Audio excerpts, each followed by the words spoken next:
तो कैसे हैं आप सब? आप सभी का स्वागत है आपके अपने इस यूट्यूब चैनल पे। आज मंकी पॉक्स देखेंगे। क्या होता है ये मंकी पॉक्स? क्या ये स्मॉल पॉक्स है? इससे अलग है? क्या ये कोरोना से अलग है? सारी अपडेट लेंगे बस छोटे से वीडियो में, ठीक है। मंकी पॉक्स की बात करें तो आज की डेट में इसको जो सबसे ज़्यादा ये फैल रहा है तो ये रिस्पॉन्सिबल माना जा रहा है अफ्रीका को। इसकी हिस्ट्री देख लें, कहाँ से ये आया, कैसे डिस्कवर हुआ।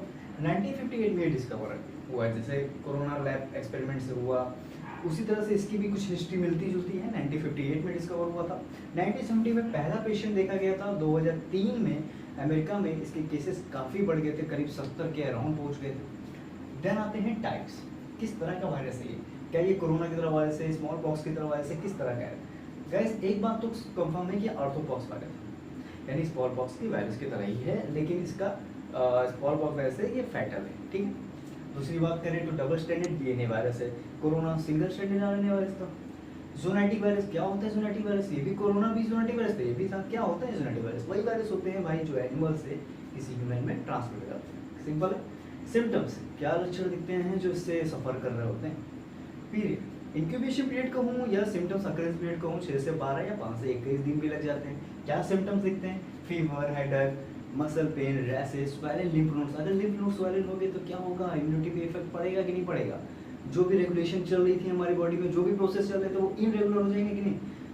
जैसे चिल्स, ठंडी ज़्यादा लगने लगेगी, कपकपाहट रहेगी, blisters, pimples, hyper sensitivity reaction body का बढ़ जाएगा तो ब्लिस्टर पिंपल्स भी बढ़ेंगे और वो स्किन पे, हमारे फीट पे, हमारे बैक साइड पे, हमारे जेनाइटल्स पे, माउथ के अंदर भी अकर हो जाएंगे, ठीक। देखा जाएगा कि सर्वे के अकॉर्डिंग देखा गया है जो रैसेस होते हैं वो ज़्यादातर अकर होते हैं, 90% केसेस ज़्यादातर रैश के होते हैं, और जो मसल पेन है वो एटलीस्ट थोड़ा मिनिमम रहता है, 47%, ठीक है। ट्रीटमेंट में चलें तो पॉसिबल ट्रीटमेंट, जी हाँ पॉसिबल ट्रीटमेंट है अभी यहाँ, क्योंकि पर्टिकुलर ड्रग तो नहीं खोजी गई है। तो स्मॉल पॉक्स की वैक्सीन ही यूज़ की जा रही है उन देशों में जहाँ पे मंकी पॉक्स तेज़ी से फैल रहा है, ठीक है। कुछ एंटीवायरल ड्रग्स भी हैं जैसे टेकोविरमेट, ये स्मॉल पॉक्स डिसीज में भी यूज़ होते हैं। ब्रिंसिडोफोविड और सीडोफोविड, ठीक है। देन नेक्स्ट है स्प्रेड, कैसे फैलता है ये? बाई टच से, यानी कम्युनिकेबल डिजीज है तो टच से फैलेगा, इन्फेक्टेड एनिमल से फैल रहा है, रेस्पिरेटरी सिक्रेशन से फैल रहा है, ठीक उसी तरह से जैसे कोरोना फैल रहा था। तो आप प्रिकॉशन कैसे करोगे? बहुत ही सिंपल है, जैसे कोरोना से प्रिकॉशन किए वैसी तरह से प्रिकॉशन करो इसका, ठीक है। सो अभी कुछ और जांचें चल रही हैं इस पर, अभी प्रोग्राम चल रहा है इस पर कि क्या ये वैजाइनल फ्लूइड से, सीमेन से भी फैलता है।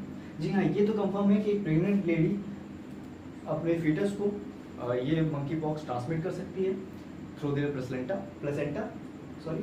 सो ये सारी चीज़ें तो हमारी मंकी पॉक्स के बारे में हो। प्रिकॉशन फिर बता रहा हूँ, बहुत इंपॉर्टेंट है। सो अब अगर आप मेडिकल स्टूडेंट हो, आप फार्मेसी के स्टूडेंट हो, तो आप बहुत ईजिली गेट कर सकते हो कि what is the mechanism action of these drugs.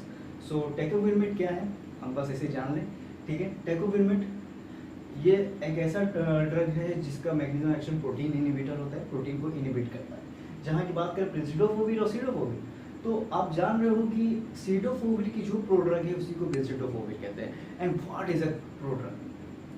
जो बॉडी में जाके उस फॉर्म में चेंज हो जाती है, तो आप समझ सकते हो सीडोफोविड ब्रिंसिडोफोविड में चेंज हो गई जब उसका हमारे बॉडी में जाना हुआ, उसका एक्शन करना हुआ, उसका प्लाज्मा प्रोटीन से बाइंडिंग करना हुआ। फर्दर आप सब पढ़ चुके हो अगर फार्मेसी स्टूडेंट हो तो, ठीक है। और इनका अगर मैकेनिज्म एक्शन की बात करें तो प्योरिन एनालॉग है। कैसे काम करेंगे सिस्टीन ट्राइफॉस्फेट को, कैसे इलोंगेशन करेंगे, कैसे चेन इलोंगेशन करके उसको इनहिबिट करेंगे, इस सारी चीज़ें आप बहुत इजीली गेट कर सकते हो, ठीक है। सो ये सारा बात थी मंकी पॉक्स के बारे में। अब लोग नेक्स्ट अपडेट के साथ आएंगे। अब केसेस काफ़ी बढ़ चुके हैं और आपको ये भी पता है कि 23 जुलाई 2022 को इसको WHO ने ग्लोबल पे अनाउंस कर दिया, यानी PHEIC में, public health emergency of international concern, ठीक है। तो फिर नेक्स्ट वीडियो मिलते हैं आपसे कुछ नए टॉपिक से, कुछ नए अपडेट के साथ।